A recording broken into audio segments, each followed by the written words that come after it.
अस्सलाम वालेकुम नाज़रीन, तमाम देखने वालों को खुशामदीद कहेंगे प्रोग्राम अंदर की ख़बर में, वॉइस न्यूज़ में। मैं हूं मोहम्मद मुज़म्मिल हुसैन। आप सबका बहुत शुक्रिया कि आज भी हमारा साथ दे रहे हैं आप नाज़रीन। सूरत हाल वहीं की वहीं पर रुकी हुई है जहाँ कल छोड़ के गए थे। कुछ उम्मीदें थी कि शायद कोई ना कोई क्लियर पिक्चर ज़रूर सामने आ जाएगी एटलीस्ट कि कब पहुँचा जा रहा है या कब जो है वो पहुँचा, मतलब कब उड़ा जाएगा वहाँ से। एटलीस्ट ये ख़बर हम लोग एक्सपेक्ट कर रहे थे गुज़िस्ता 24 घंटों के दौरान, लेकिन अभी तक इसके बारे में भी कोई क्लैरिटी नहीं है। यहाँ कुछ जो कहते हैं कि धुंध छटती हुई ज़रूर नज़र आ रही है, क्योंकि पाकिस्तान की जानिब से सफारती तो कोशिशें जो है मुसलसल तेज़ से तेज़ तर की जा रही हैं। और अब उनके सम्राट कुछ इस तरह से सामने आए हैं कि सदर ट्रंप की जानिब से ये बयान दिया गया कि हम फील्ड मार्शल आसिम मुनीर के कहने पर जो है अब ईरान पर कोई हमला नहीं करेंगे। At the same time Iran ने भी ये चीज़ जो है वो एडमिट की और उन्होंने कहा कि अगर तो जो है वो अपना हरमज़ वाला जो मसला है उसको हल कर दिया जाता है, और साथ ही वो जहाज़ जो कि चाइना से आ रहा था और ईरान का झंडा उस पर लगा हुआ था और एक कार्गो शिप था और उसके ऊपर जो है वो अमला सवार था, उनकी फैमिलीज़ भी सवार थी, अगर उनको छोड़ दिया जाता है तो मुज़ाकरात के अमल को आगे बढ़ाया जा सकता है। बहरहाल अभी सूरत हाल जो है अभी भी तज़ब्ज़ब का शिकार है। कुछ क्लियर पिक्चर इस वजह से नहीं कह सकते हम, क्योंकि अभी तक जो है ये आज से 3 दिन पहले भी अगर देखें तो 3 दिन पहले भी ऐसे ही पिक्चर सामने आ रही थी, बट सडनली जो है वो अप्स एंड डाउन्स देखने में आए। बहरहाल हमारे से ज़्यादा बेहतर रहेगा कि हम जो है वो किसी एक्सपर्ट को इस पे जो है वो बात करने का मौका दें, और यही हमने गुजारिश की थी vice admiral retired doctor Ahmad Saeed sahab से, जो कि साबका सदर नेमा के भी और उसके अलावा जियो पोलिटिकल तजियाकार भी हैं। उनसे हमने गुजारिश, उन्होंने हमें ज्वाइन किया, हमारे साथ मौजूद हैं। बहुत शुक्रिया अहमद सईद साहब। जी अस्सलाम वालेकुम, और मैं बहुत शुक्रिया मुझे मदऊ करने का। जी आपका बहुत शुक्रिया, आपने टाइम दिया। सर आपसे जानना चाहेंगे कि आपकी एक्सपर्टीज़ है, और उसके अलावा जो है आपसे ये जानना चाहेंगे कि चूँकि आपने जो है वो सारी इस through out from the day one आप इसको बड़ा कीनली ऑब्ज़र्व कर रहे हैं, और उसके अलावा आप जो है वो कोशिश कर रहे हैं कि इसमें जो है वो जो लास्ट भी हमारी आपके साथ सेटिंग हुई थी, आपने लास्ट प्रोग्राम में भी जो है कुछ एडवाइस ऐसी की थी जो कि दोनों ही फरीक जो है उनके लिए फ़ायदेमंद साबित हो सकती हैं। तो आज जो अभी तक की सूरत हाल है उस पर आप क्या कहना चाहेंगे? जी मेरे ख्याल में तो पहले हम इसको पॉजिटिव से स्टार्ट करते हैं और फिर हम दूसरी तरफ जाते हैं। तो सबसे पहले पॉजिटिव इंडिकेटर तो ये है कि प्रेसिडेंट ट्रंप ने जो आखिरी मिनट के ऊपर दोबारा इसी तरीके से जो सीज फायर है उसको अभी इनडेफिनेटली उन्होंने उसको पोस्टपोन कर दिया। जी उसको एक्सटेंड कर दिया। तो ये एक बहुत बड़ा मेरे ख्याल में एक पॉजिटिव है अमेरिका की तरफ से, उनकी लीडरशिप की तरफ से। लेकिन ये मैं कहूँगा कि ये इतना अहम कदम है भी और नहीं भी, क्योंकि जो last time round of talks हुए थे उसके बाद जो हम देखें और अब तक के इकदामात हैं उसके अंदर कुछ ऐसी चीजें हुई हैं जिसने ईरान को ज्यादा तजब्जुब के शिकार कर दिया है। ठीक है। अभी आपको याद होगा कि जब पाकिस्तान ने दोबारा अपनी सफारती कोशिशें शुरू की और जिसके अंदर प्राइम मिनिस्टर शहबाज शरीफ साहब ने बड़ा तूफानी दौरा किया 3 ममालिक का, जिसमें सऊदी अरेबिया था, उसके बाद कतर और उसके बाद टर्की, और उसके पैरेलल में हमारे चीफ ऑफ डिफेंस फोर्सेस साहब गए हुए थे ईरान में। तो एक बड़ी एतमाद की फिजा दोबारा बहाल कर दी गई थी और उसके अंदर जो बातें हुई बड़ी अच्छी थी। और उसी ही के आगे स्टेप 2 में अगर आप देखें तो ईरान ने एक गुडविल जेस्चर के तौर पे स्ट्रेट ऑफ हॉर्मुज़ को खोल दिया था। अगरचे उसके अंदर उन्होंने अपने कंट्रोल को ईज आउट नहीं किया, लेकिन उन्होंने उसके लिए उसको शिपमेंट को खोल दिया। लेकिन वो थोड़ा सा लॉजिकल भी था, इसलिए कि स्ट्रेट ऑफ हॉर्मुज़ में अगर जो नॉर्मल ट्रैफिक का जो पैटर्न है या लेन है, जिसको ट्रैफिक सेपरेशन स्कीम कहा जाता है, जो कि सेंटर में है, उसमें चूंकि माइनिंग हुई हुई है तो उसके ऑल्टरनेट के तौर पे ईरान ने अपने पानियों में से एक रास्ता बनाया था। और माइंस को साफ करने के लिए काफी वक्त चाहिए होता है। तो इस हवाले से ये उनकी काविश मेरे ख्याल में एक अच्छा जेस्चर था, जिसको कि अच्छे तरीके से इंटरप्रेट करना चाहिए था। और उस माहौल को और बेहतर करने के लिए मेरे ख्याल में ये ब्लॉकेड जो किया गया, देखें ब्लॉकेड तो ये है एक्ट ऑफ वॉर, और ब्लॉकेड जो है वो सीज फायर के एंटीथीसिस है। ठीक है। अगर आप सीज फायर कर रहे हैं और साथ में आप एक्ट ऑफ वॉर भी कर रहे हैं तो इंटरनेशनल रिलेशंस में इस चीज को बड़ा कॉन्ट्राडिक्टरी देखा जाता है। ठीक है। तो यही चीज ईरान के लिए बड़ी, उनके जो जाहिर है उनके यहाँ भी एक मोनोलिथिक सिस्टम नहीं है, उनके यहाँ भी डव्स भी हैं और हॉक्स भी हैं, तो वहां पे भी इस चीज को बड़ा मिस इंटरप्रेट किया गया। और अभी ये चीज चल रही थी और जबकि बिल्कुल करीब आ गए और हमने देखा कि अभी टीमें जो है वो नॉमिनेट हो रही थी, तो उससे एक दिन पहले जो जैसे आपने अपने इंट्रो में कहा कि ईरान का जहाज भी इन्होंने एक कार्गो शिप उसको उन्होंने इम्पाउंड कर लिया। तो ये वो चीजें हैं जिसने, आप कहते हैं ना, हम के जलती पे तेल का काम किया। तो वो उस वजह से जो लेवल ऑफ ट्रस्ट या एक गुडविल जो डेवलप हो रही थी उसमें फिर एक आप कह लें कि ब्रेक आ गया। तो अब मेरे ख्याल में ये एक जो छोटी गुड जेस्चर दिया गया है, मेरे ख्याल में इसके बैक पे कुछ नेगोशिएशंस कुछ और भी हो रही हैं जो मेरे ख्याल में की एनेबलर के तौर पे सेटल कर रहे हैं, जिसमें सबसे इम्पोर्टेंट जो है वो मेरे ख्याल में इनका न्यूक्लियर का इशू है कि उसको किस तरीके से सेटल किया जाए। तो इसके बारे में जो बातचीत हो रही है, आगे चल के इस पे और बात करेंगे जरा डिटेल्स में। तो आपके सवाल का जवाब मैं यहाँ तक खत्म करता हूँ। सही है। तो अभी मैं आपसे एक चीज़ और जो है चाहूँगा जानना, वो ये है कि अभी कुछ क्लियर होती हुई पिक्चर नज़र आ रही है सर, या फिर ये इसी तरह से ये इस लेवल के जो मुज़ाकरात हैं इसी तरह से आगे बढ़ते हैं, या फिर इसमें कुछ जो है वो मतलब कुछ हर्डल्स आ रहे हैं जो कि इनको आगे बढ़ने से रोक रहे हैं, चाहे वो हमें एक चीज, हाँ, चाहे वो न्यूक्लियर वाला हो सर। जी sorry to interrupt you, please carry on. जी, आपका सवाल दोबारा आप कुछ कहना चाह रहे थे? सर मैं इसमें ऐड ऑन करना चाह रहा था कि क्या ये न्यूक्लियर वाली, जैसे अगर आपने अभी बात की, क्या वो चीज़ें हर्डल बन के सामने आ रही हैं या इसके पीछे कुछ और हकाइक भी हैं? कौन सी ऐसी चीज़ें जो इन्हें आगे बढ़ने से रोक रही हैं? जी, मेरे ख्याल में तो ओवरऑल माहौल जो है बड़ा पॉजिटिव है। इसका मतलब ये है कि दोनों ही फरीकैन को इस बात का कतई इदराक है या उनको ये चीज़ बड़ी क्लियर है कि अभी हमने जो अपने बायलैटरल उनके इश्यूज हैं उनको डिप्लोमेसी से और डायलॉग से टेबल के ऊपर ही हमने इसको सॉल्व करना है। तो ये एक तो बड़ी खुशाइन बात है। लेकिन और ग्लोबल जो उनके आपस में पैरामीटर्स हैं वो भी तकरीबन तय हो चुके हैं। ठीक है। अब बात ये है कि जो कहते हैं ना डेविल्स इज इन डिटेल्स, तो उस वक्त जब डिटेल्स में जाके डिस्कशंस में जाते हैं जिसमें कि टेक्निकल फ्रेमवर्क्स की बात होगी, उस हवाले से उन चीजों को सेटल करना, उसमें टाइम भी लगेगा और उसके अंदर नर्व्स भी बड़े क्रैक होंगे। ठीक है। और ये पार्ट ऑफ नेगोशिएशन है, इसमें कोई दो राय नहीं कि ऐसा नहीं होता, क्योंकि दोनों जो पार्टीज हैं वो इस डायलॉग में, डिस्कशंस में मैक्सिमम अपनी कंसेशंस लेने की कोशिश करेंगी और उसके अंदर उसकी ऑप्टिकल वैल्यू भी होगी, उसके अंदर उनके जो डोमेस्टिक उनकी ऑडियंस है उसके लिए भी कुछ होगा, और ओवरऑल जो बड़ी बात है उसके अंदर भी उसको देखेंगे। तो उसमें सबसे बड़ा इशू जो है वो मेरे ख्याल में, जैसे आपने भी बात की कि इसमें न्यूक्लियर वाला इशू है, क्योंकि न्यूक्लियर को अगर हम देखें तो इसको हम JCPOA के 2015 के तनाजुर में देखें तो उस वक्त जो उसके मेजर कार्डिनल पॉइंट्स थे उसमें ये था कि इनके जो सेंट्रीफ्यूजेस हैं उनको 70% डिसमेंटल किया जाएगा। और उसके लिए एक टाइम फ्रेम दिया गया और उसके अंदर ये था कि IAEA जो है इसको मॉनिटर करेगा, और वो ईरान ने उस पर एग्री किया। दूसरा ये था कि उनका जो right to enrichment under NPT है, कि इसका मतलब ये है कि वो 3.67% से नीचे इनरिचमेंट कर सकते हैं जो उनका अपने सिविल न्यूक्लियर यूज के लिए इस्तेमाल होता है, जो एनर्जी में भी है, जो मेडिसिन में है, जो ज़राअत में है, इस तरह बहुत सारे उसके यूसेजेस हैं। तो वो उनको अलाउ किया गया उसके अंदर। और उसमें जो तीसरा बड़ा पहलू था वो ये था कि इनके जो दो बड़े एनरिचमेंट प्लांट्स थे, जो एक आर्क में और एक नांस में है, ठीक है, सॉरी फर्दो वाला, और ये दोनों ऐसे थे कि जो कि प्लूटोनियम को भी कर सकते थे एनरिचमेंट।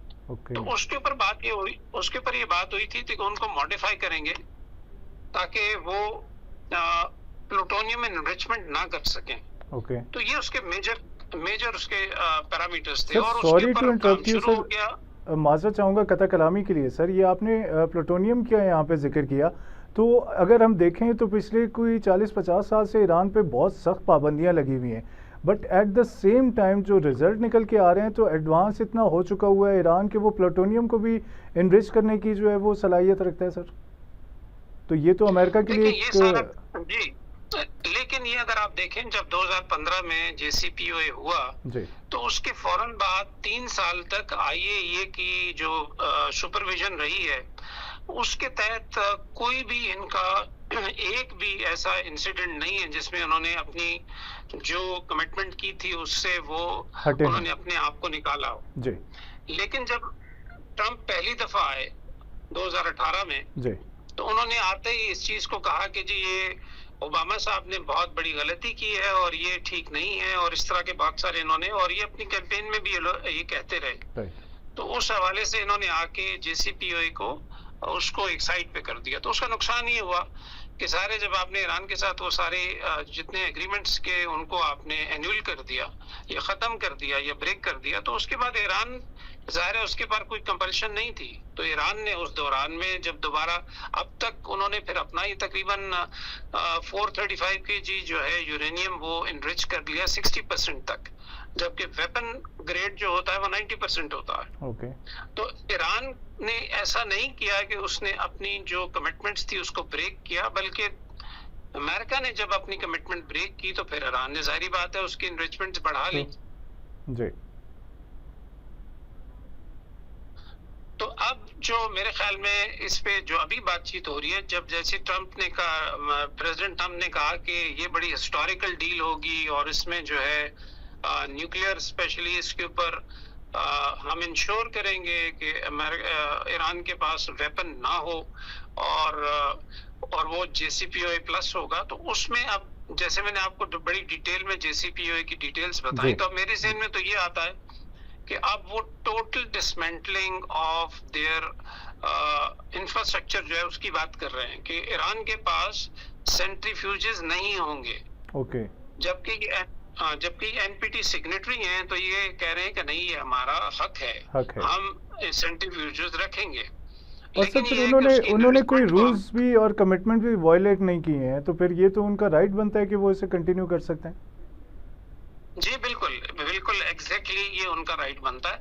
अब उसमें जो एक ओवरऑल वायलेशन की आप बात कर लें या वो बात सामने आती है कि इनके पास जो ऑलरेडी एनरिच्ड यूरेनियम हो चुका है, दैट इज जो इन्होंने कर लिया है तकरीबन 435 kg की जो बात की जाती है जी तो उसके लिए उसको कहीं पे वो उसके ऊपर शायद अमेरिका का ये स्टैंस है कि ये हमें दे दिया जाए या किसी मुल्क को दे दिया जाए बाहर, जबकि ईरान का स्टैंस ये है कि हम इसको किसी को नहीं देंगे और इसमें से हम इसको डाइल्यूट जरूर कर सकते हैं और वो हमारे ही इदारे करेंगे और हमारे IAEA के सामने करके उसको डाइल्यूट करके फिर हम अपने बाकी मकासद के लिए इस्तेमाल करेंगे। ओके तो इस तरह की डिफरेंस ऑफ ओपिनियन है इनका। ठीक ठीक ठीक। अच्छा सर एक चीज़ और यहाँ पे हम जो है वो आपसे जानना चाहेंगे सर, ये सारी सूरत हाल सामने है कि ईरान और अमेरिका जो है वो आमने सामने है, इनके मुज़ाकरात होने हैं, लेकिन अगर देखा जाए तो ये बहुत सारे जो और ममालिक हैं उनको भी इफ़ेक्ट कर रहे हैं।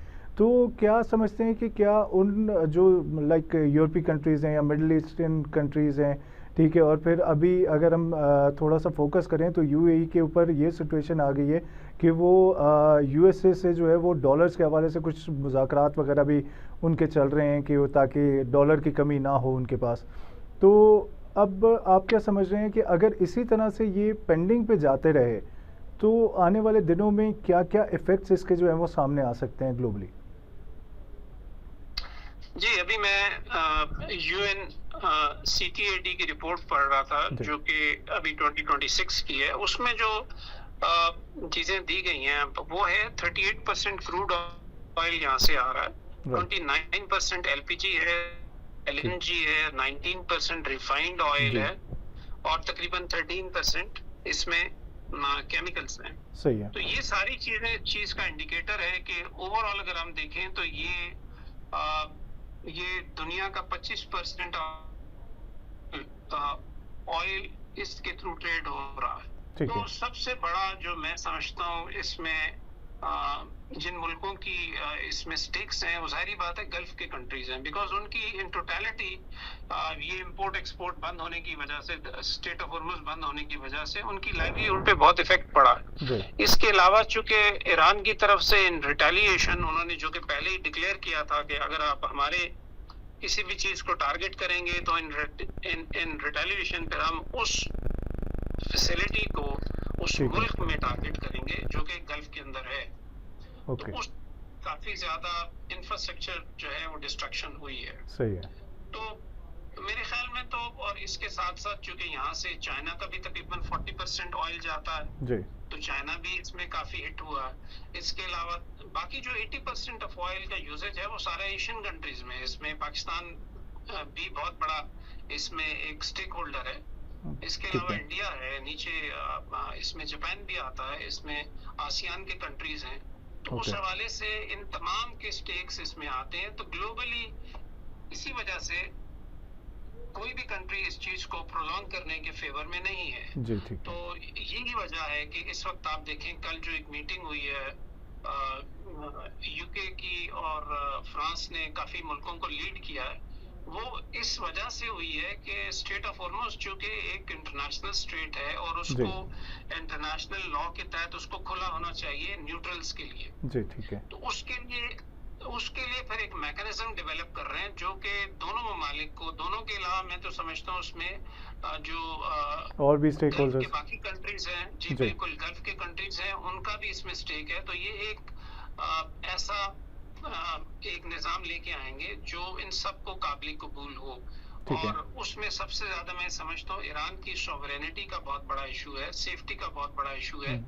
तो वो नहीं चाहेंगे कि इसका यूज ऐसे हो कि बाद में इसके लिए दोबारा इसके ऊपर एक ऐसा इशू बने कि यहाँ से फिर दोबारा इस पे अटैक किया जाए। राइट। तो ये आई थिंक इस पैराडाइम पे काम हो रहा है। बिल्कुल ठीक है सर, लेकिन एक और चीज़ भी है कि अगर हम इकोनॉमिकली देखें तो इस कॉन्फ्लिक्ट का सबसे ज़्यादा इफेक्ट जो है वो मिडिल ईस्ट और जो मुस्लिम कंट्रीज़ ये सारी हैं, इनको सबसे ज़्यादा ये चीज़ जो है इकोनॉमिकली इफेक्ट कर रही है, क्योंकि शायद ये ऑयल पे बेस्ड बहुत ज़्यादा हैं, और क्योंकि बाकी वाले जो दूसरे एरियाज़ हैं जैसे यूएसए उनका ऑयल है, या यूरोप का जो ऑयल है, या क्या कहते हैं अपना चाइना और उनका जो ऑयल है रशिया का, वो तो इससे इफ़ेक्ट नहीं हो रहा। ये जो इस वक्त कॉन्फ्लिक्ट बना हुआ है ये सबसे ज़्यादा मुझे ऐसा लगता है कि ये मुस्लिम कंट्रीज़ जो हैं उनकी रिसोर्सेज को, उनकी इकोनॉमी को इफ़ेक्ट कर रहा है।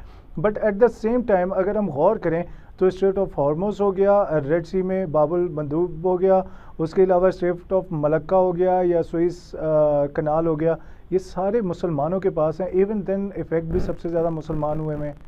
इसके पीछे क्या लॉजिक है, क्या रीज़न है सर? देखिए मेरे ख्याल में तो जो मैं इसे इस तरीके से इंटरप्रेट करूंगा कि ये जो लीडरशिप की हिकमत अमली है या उसमें जो विजडम होता है, आई थिंक उसमें कमी है। जहाँ पे अगर ये एक उस वक्त एक इशू स्टार्ट हो रहा था और उस वक्त ईरान ने 28 को ये पहला अटैक हुआ है, 28 फरवरी को, तो 26-27 को जब ब्रेकडाउन हुआ तो उस वक्त ईरान ने बड़ा क्लैरिटी के साथ ये कहा था कि अगर ये हमारे ऊपर अटैक हुआ तो ये फिर एक 1-to-1 नहीं होगा, ये सारे खित्ते को अपनी आग के लपेट में लेगा। सही। और उसके लिए आपकी इजाजत से मैं अगर एक शेर आपको पढ़ के बताऊं जो मुझे बड़ा पसंद है। प्लीज। राज अंदौरी साहब ने कहा था कि लगेगी आग तो आएंगे घर कई जद में, यहाँ पे सिर्फ हमारा मकान थोड़ी है। बिल्कुल सर। तो ईरान ने एक्चुअली यही पॉलिसी दे दी कि अगर आपने हमें हिट किया तो फिर बाकी मकान को भी आग लगेगी जो इस पूरे गल्फ में। और फिर जो इसमें बड़ा इशू जो ये भी था कि इसको फिर इंटरनेशनलाइज किया गया जब स्टेट ऑफ हॉर्मुज को तकरीबन 10 दिन गुजरने के बाद स्टेट ऑफ हॉर्मुज को क्लोज किया गया। राइट। तो ये है। तो मेरे ख्याल में तो जितना ज्यादा लीडरशिप का रोल इसमें है ममालिक में इससे कम किसी और चीज का है कि कितनी बड़ी बात आप सोचते हैं और कितने दूर तक आप इस चीज को लेके चलते हैं। तो मेरे जी ख्याल में अगर उसी वक्त इसको रोक दिया जाता और गल्फ कंट्रीज के ममालिक जो है वो इस चीज को समझ जाते हैं कि भाई ये तो अगर आग लग रही है तो पाँव तो हमारे भी इस गल्फ के अंदर हैं और वो भी जलेंगे, जलेंगे और वही जलेंगे। हुआ। और वो दूसरे के घर को लगी हुई आग जो है उसको देखते रहे और वो हाथ सेकते रहे और इतने में वो आग जो है अपने घर तक आ गई। जी बिल्कुल ऐसे ही हुआ, बिल्कुल ऐसे राइट ही हुआ। और उस वक्त तक मामलात इतने बिगड़ चुके थे कि उसको फिर एक नहज पे लाने के लिए बहुत वक्त लग गया। Right sir. सर सबसे मेन चीज़ जो मैं हमेशा आपसे जानना चाहता हूँ और पूछता भी गाइडलाइन भी लेता रहता हूँ, सर इस सारे मसले का सोल्यूशन आपकी नज़र में क्या है देखिए जो मेरी सबके लिए नजर विन विन में तो सिचुएशन हो एक, जाए? जी पहली बात तो हम ये समझ लें कि जब भी जैसे जलजले में ना टेक्टोनिक प्लेट्स हैं, जब वो मूव जी करती हैं तो जो जिन एरियाज में उनकी फ्रिक्शन होती है वहां पे सबसे ज्यादा जो है वो रेक्टर स्केल का जो जलजला आता है। सही है। तो इसी तरीके से अब जब हम यूनिपोलैरिटी से मल्टीपोलैरिटी की तरफ शिफ्ट कर रहे हैं तो उसमें ये कुछ नेचुरल टेक्टोनिक प्लेट्स का जो आप कह लें कि टकराव हुआ है, और उसमें ये रीजन जो है ये ऑलरेडी हॉटस्पॉट था कि यहाँ पे ये स्टैंड ऑफ होगा। बिकॉज इसलिए कि यहीं पे चाइना ने, आपको याद होगा पिछले साल यहाँ पे उन्होंने ईरान और बाकी जो गल्फ ममालिक है उनके दरमियान एक मुआहिदा जी करवाया था, और प्लस इन्वेस्टमेंट बहुत ज्यादा यहाँ आ रही है। फिर ये सेंट्रल एशियन रिपब्लिक से भी जो है वो लाइन अप हो रहा है। तो जितनी भी इनकी रेल, रोड और सी के नेटवर्क हैं वो सारे इस एरिया में आके जमा हो रहे हैं। तो उस हवाले से जो रिसीडिंग आप कह लें जो, या वो वेव्स जो पीछे जा रही होती हैं वो इस चीज को बहुत जल्दी एक्सेप्ट नहीं करती। जैसे ईरान, यूएसए ने एक्सेप्ट नहीं किया कि उसकी पावर जो है वो कम हो रही है और बाकी जो है कुछ पावर्स जो है वो इमर्ज कर रही हैं।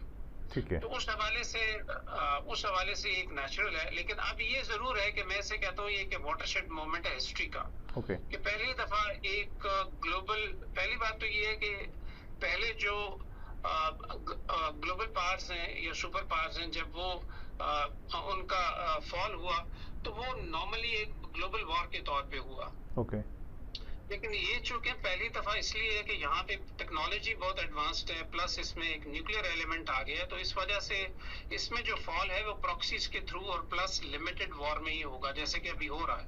तो इसमें आई थिंक यूनाइटेड स्टेट्स के लिए ये बड़ा पहली दफा ये लेसन है कि इतनी बड़ी पावर जो कि अपने आप को अनअकाउंटेबल समझती है, कोई रूल्स रेगुलेशन को फॉलो नहीं कर रही, तो उन तमाम हकीकतों को सामने रखते हुए पहली दफा ईरान जो है उसको अकाउंटेबल ठहरा रहा है, और उस अकाउंटेबिलिटी के अंदर उससे वो तमाम चीजें मनवा रहा है जो कि रूल्स एंड रेगुलेशंस के मुताबिक है। ठीक है। जिसमें ये है कि उसने उसको अकाउंटेबल होना पड़ेगा जितनी डिस्ट्रक्शन की है, और वार रिपेरेशन चार्जेस उसको देने पड़ेंगे। ठीक है। इसके अलावा जो इनके मुंजमद असासे हैं वो भी उसको रिलीज करने पड़ेंगे।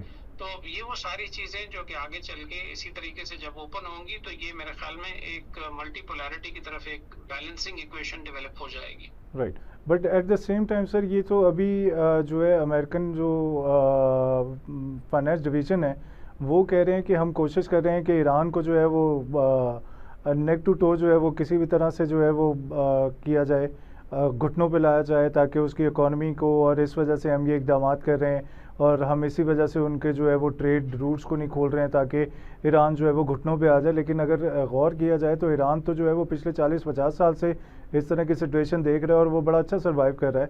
तो क्या वो इस तरह की हरकतें करके टाइम ज़ाया कर रहे हैं या फिर वाकई से ईरान को कुछ फ़र्क पड़ रहा है? ये पुरानी मिसकैलकुलेशंस हैं।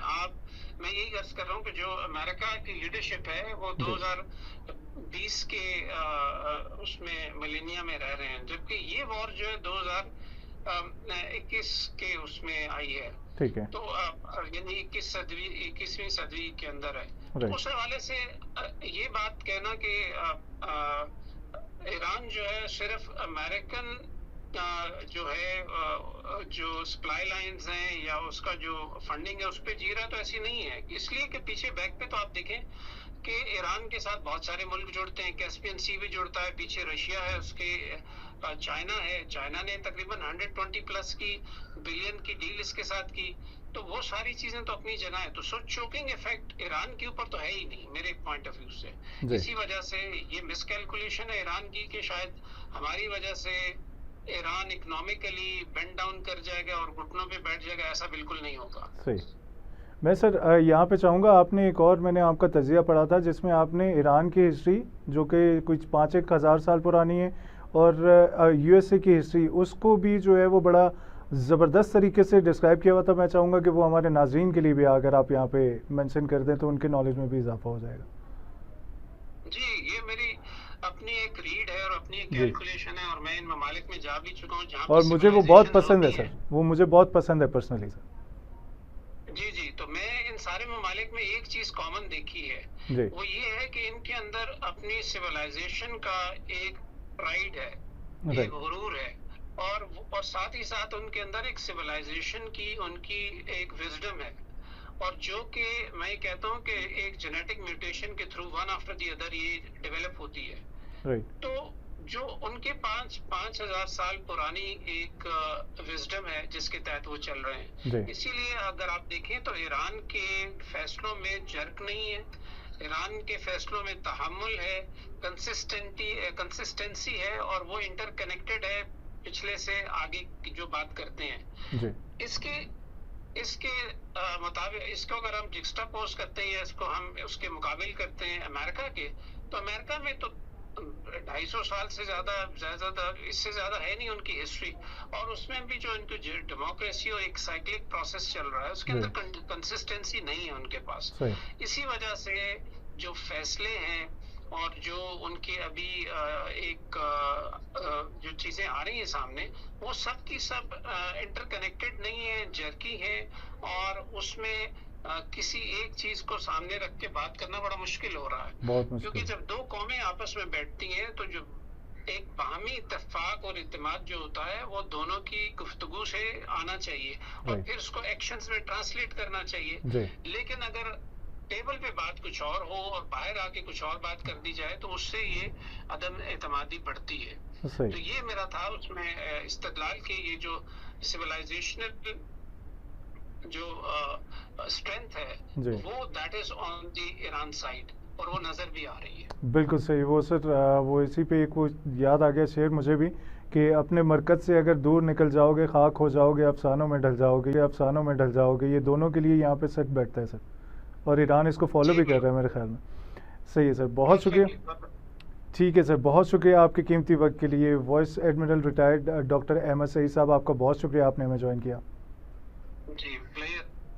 साबिक सदर नेमा के और जियो पॉलिटिकल एनालिस्ट भी हैं, आपका बहुत शुक्रिया। आपने हमें बहुत जो है वो अच्छे तरीके से इन दोनों जो फरीक हैं, ईरान भी और अमेरिका भी, इनकी साइकी समझाई, और जिस तरह से ईरान जो है अपने किए हुए वादों पे, की हुई बातों पे कायम है, अगर इसी तरह अमेरिका भी जो है वो कम से कम एक हफ़्ता भी अगर वो अपने किए हुई कमिटमेंट्स पे कायम रह जाए तो मेरे ख्याल में पूरी दुनिया में अमन बहाल हो सकता है। पूरी दुनिया में ये जो एक इकनॉमिक जो एक बबल सा बना हुआ है जिसकी वजह से सबको परेशानी का सामना है, उसमें जो है वो बहुत बेहतरी आ सकती है। और सिर्फ एक हफ़्ते के लिए, ज़्यादा नहीं, एक हफ़्ते के लिए भी अगर अमेरिका जो है अपने जो है किए हुए वादों को पूरा कर दे तो ये सारा मसला जो है विद इन 2 to 3 डेज़ जो है पूरी दुनिया के लिए सेटल डाउन हो सकता है। इसी हवाले से बात करेंगे। यहाँ पे वक्त हो एक ब्रेक का, हमारे साथ रहिएगा।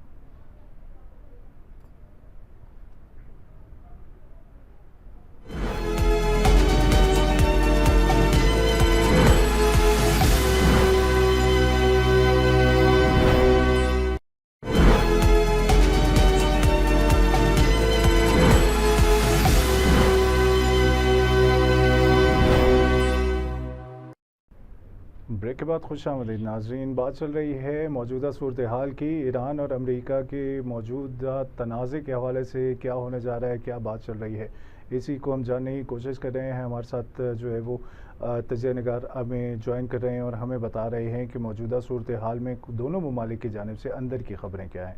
इसी हवाले से ना सिर्फ ये जानना ज़रूरी है कि अमेरिका और ईरान क्या सोच रहे हैं, वो क्या प्लान कर रहे हैं, लेकिन एट द सेम टाइम हमारी नज़र ये भी है कि दूसरे ममालिक जो कि इससे इफ़ेक्ट हो रहे हैं वो किस तरह से अपनी आवाम के लिए कुछ बेहतरी लाने की कोशिशों में लगे हुए हैं। और वो इस जंगबंदी में पाकिस्तान जो कि मेन लीडर के तौर पर इसमें जो है वो सालसी का किरदार अदा कर रहा है, साथ ही दूसरे ममालिक उनको किस हद तक सपोर्ट कर रहे हैं और ओवरऑल इस वक्त क्या सोचा जा रहा है, यही चीज़ें जानने के लिए हमने गुजारिश की हसन पीरज़ादा साहब से, जिन्होंने हमें ज्वाइन किया है। बहुत शुक्रिया, all the way from Australia.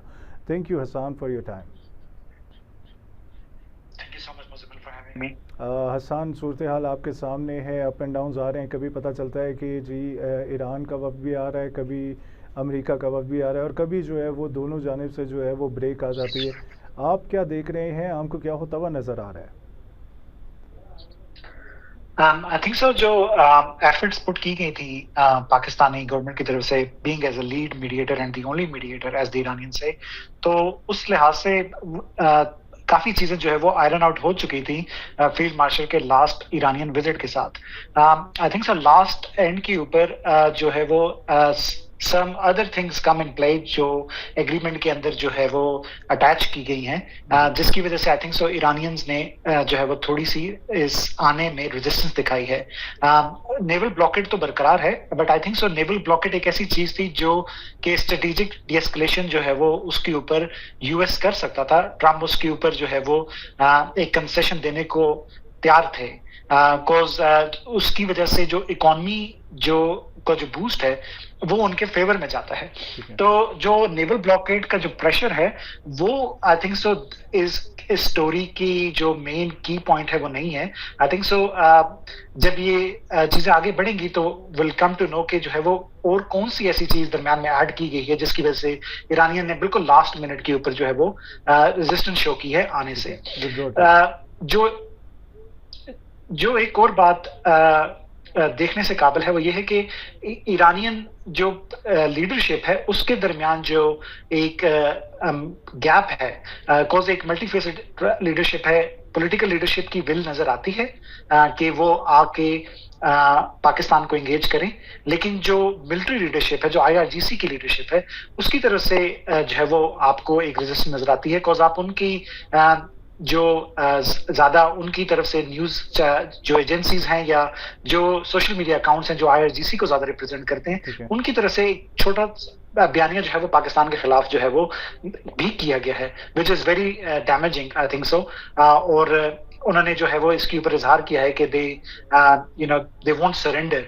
I think सो जो है वो चीजें आयरन आउट होने की जरूरत है। सीबीएम्स कॉन्फिडेंस बिल्डिंग में ये दोबारा से स्टार्ट होंगे, and I think so Pakistan ने ऑलरेडी आज जैसे ईरानियन एम्बेसडर को एंगेज किया है प्राइम मिनिस्टर शहबाज शरीफ ने, तो मैसेजेस जो है वो पुश अक्रॉस किए जाएंगे ईरान की तरफ, जिसकी वजह से hopefully Iran will be ready to come back to Islamabad on the table.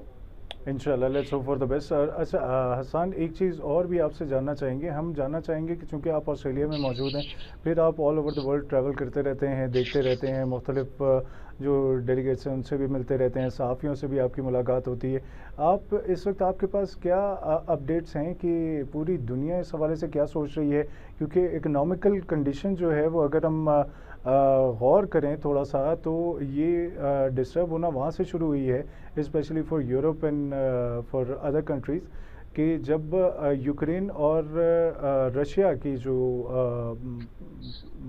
मामला जो है वो ख़राब हुए थे, तो उसके बाद से ये सारा सिलसिला शुरू हुआ है। और उसके बाद से जो है वो बजाय इसके कि कुछ बेहतरी आती, मुसलसल जो है वो चीज़ें अप एंड डाउन का शिकार हैं, और एक जो है ना वो कुछ भी पिक्चर क्लियर नहीं हो रही है।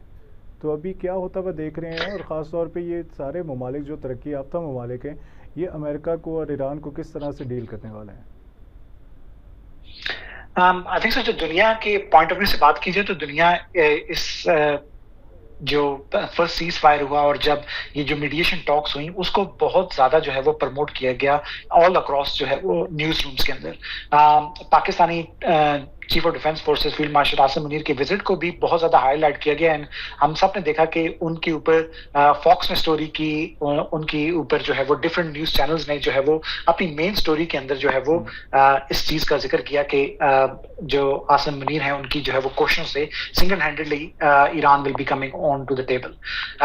जहां तक बात है इंटरनेशनल गवर्नमेंट्स की एंगेजमेंट की ईरान के साथ, आज भी आई थिंक सो जो इटालियन डिप्टी प्राइम मिनिस्टर हैं उनकी ईरानियन फॉरेन मिनिस्टर अगराची के साथ जो है बात हुई है, जिसके अंदर उन्होंने एक कंस्ट्रक्टिव सोल्यूशन इस क्राइसिस के ऊपर लाने की बात की है और एक positive relation neighbouring gulf countries पर जो है वो ईरान के स्टार्ट करने की अहमियत के ऊपर भी जोर दिया है।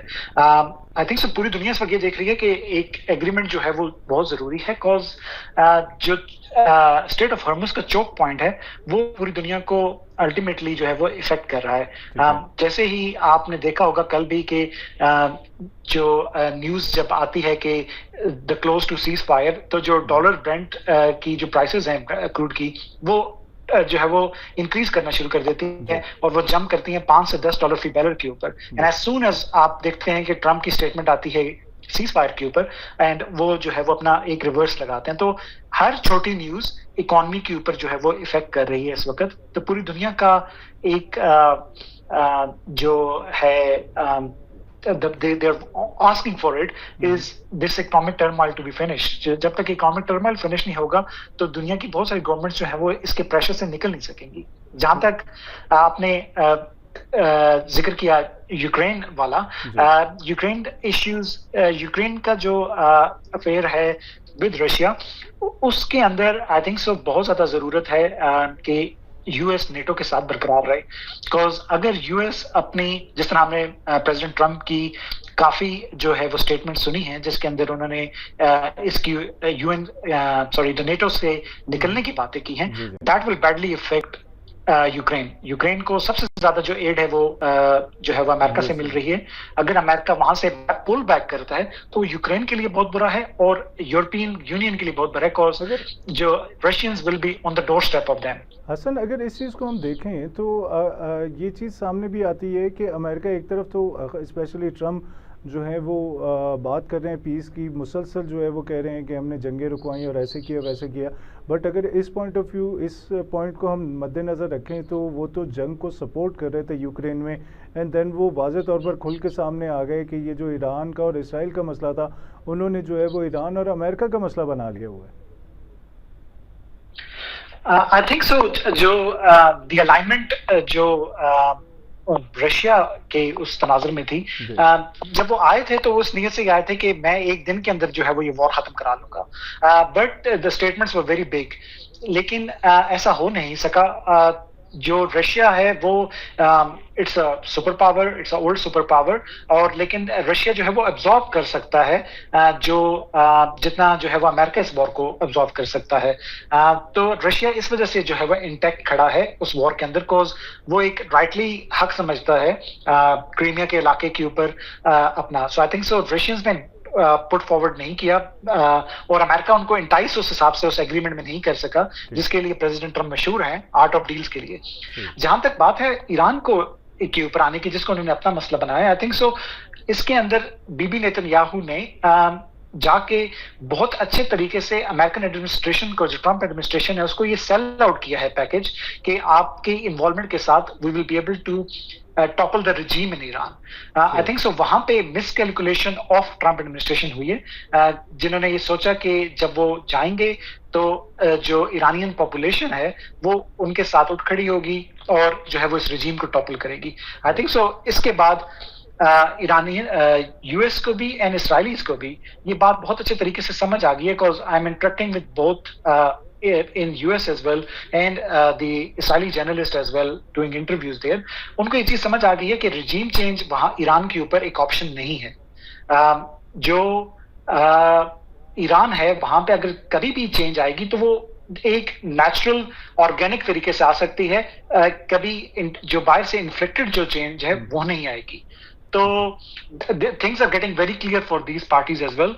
अब मसला यह है कि इस जंग का ऑफ रैम्प नहीं मिल रहा। जब तक इस जंग में कोई एक ऑफ रैम्प मिलेगा उसके बाद जो है वो चीजें बाहर जा सकेंगी, और उसके लिए ईरानियंस को टेबल पे आना बहुत जरूरी है। पाकिस्तान ने अपनी आई थिंक सो सारा जो जोर है वो इस जो पलड़े में जो है वो डाला है मीडिएशन के।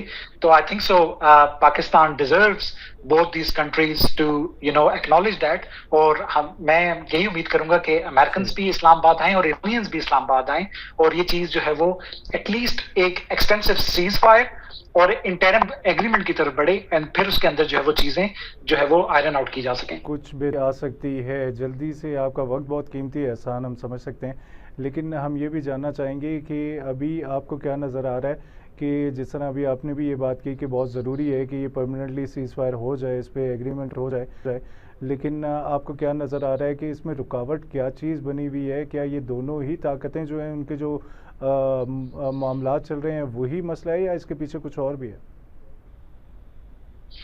आई थिंक सो जो ईरानियंस की एक डिजायर थी लेबनान का सीज फायर, वो हो चुका है। जो नेवल ब्लॉकेड है उसके अंदर जो उनकी शिप के ऊपर अटैक हुआ है, आई थिंक सो उसने उनकी जो डोमेस्टिक एक ऑडियंस है उसको रैटल किया है। दैट इज द फैक्टर जो है वो हमें जो है वो एक कमिटमेंट जो उनकी मिलिट्री लीडरशिप की तरफ से है वो नजर नहीं आ रही।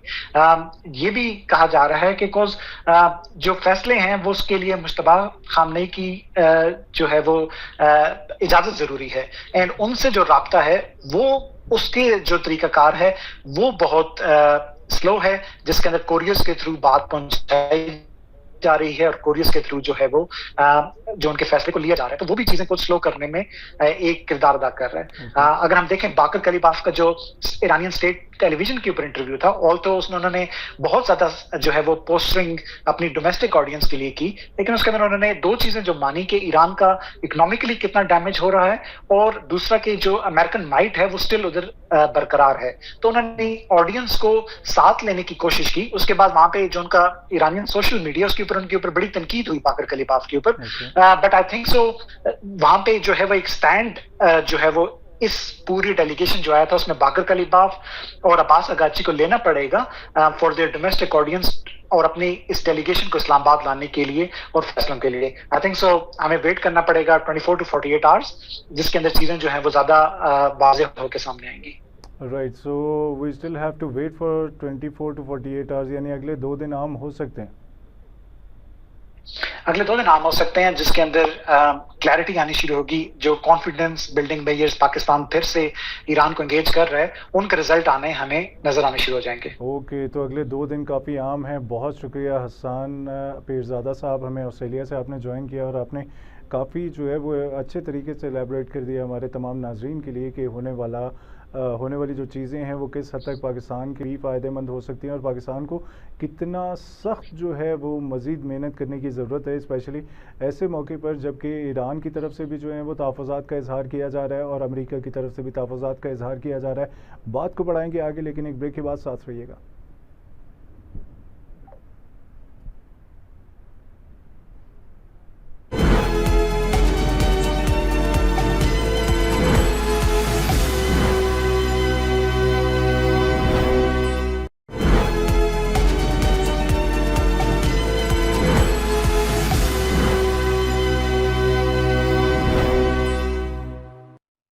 ब्रेक के बाद खुश आमदीद नाजरीन। जैसा कि आज के प्रोग्राम में आप लोगों ने जाना कि किस तरह से अमेरिका जो है वो मिसकैलकुलेट कर रहा है ईरान को, या फिर ईरान मिसकैलकुलेट कर रहा है अमेरिका को। ये चीज़ें आपके सामने हैं, फैक्ट्स एंड फिगर्स हमने आपके सामने रखे, लेकिन साथ ही साथ कुछ और चीज़ें जो कि अभी आपके नॉलेज में कुछ मेजर पॉइंट जो हैं जो अभी तक की डेवलपमेंट है वो आप तक पहुँचा दें। कि सबसे पहले तो आपको बताते चलें कि सदर ट्रंप ने आसिम मुनीर, फील्ड मार्शल सईद आसिम मुनीर और वज़ीर आज़म शहबाज शरीफ के कहने पर जो है उन्होंने जो है वो जंग बंदी में तोसी की दरख्वास्त को कबूल कर लिया, जिस पर वज़ीर आज़म ने और फील्ड मार्शल ने सदर ट्रंप का शुक्रिया भी अदा किया है। और उधर दूसरी जानिब जो है वो सदर ट्रंप ने भी जो है वो कहा है कि हमें आसिम मुनीर ने कहा कि ईरान पर अब हमले नहीं करने तो हम नहीं करेंगे। तो ये एक बड़ी एक पॉजिटिव जो है वो वाइब इसकी वजह से एक जनरेट हुई है, जिसमें जो है वो ईरान को भी जो है वो थोड़ा सा लिनेंसी दिखाने पर, और ईरान तो जो है वो फौरी तौर पर उनकी तरफ से स्टेटमेंट आ जाती है। लेकिन अगर फिर वही बात है कि जब अमेरिका थोड़ी सी सख्त स्टेटमेंट पास करता है तो फिर ईरान भी सख्त स्टेटमेंट पास करता है। तो अभी तक ओवरऑल अगर देखा जाए तो ईरान की तरफ से जो है वो पॉजिटिव जेस्चर्स ज़्यादा दिखाया जा रहा है। So let's hope for the best कि उम्मीद की जा सकती है कि जल्द अज जल्द जो है वो कोई ना कोई जो है कॉन्क्रीट मुआहदा सामने आ जाएगा। लेकिन साथ ही साथ आपको बताते चलें कि वज़ीर आज़म साहब ने एक और भी जो है वो उम्मीद ज़ाहिर की है। उन्होंने कहा है कि उम्मीद है कि दोनों फरीक जो हैं वो जंग बंदी की पासदारी करेंगे।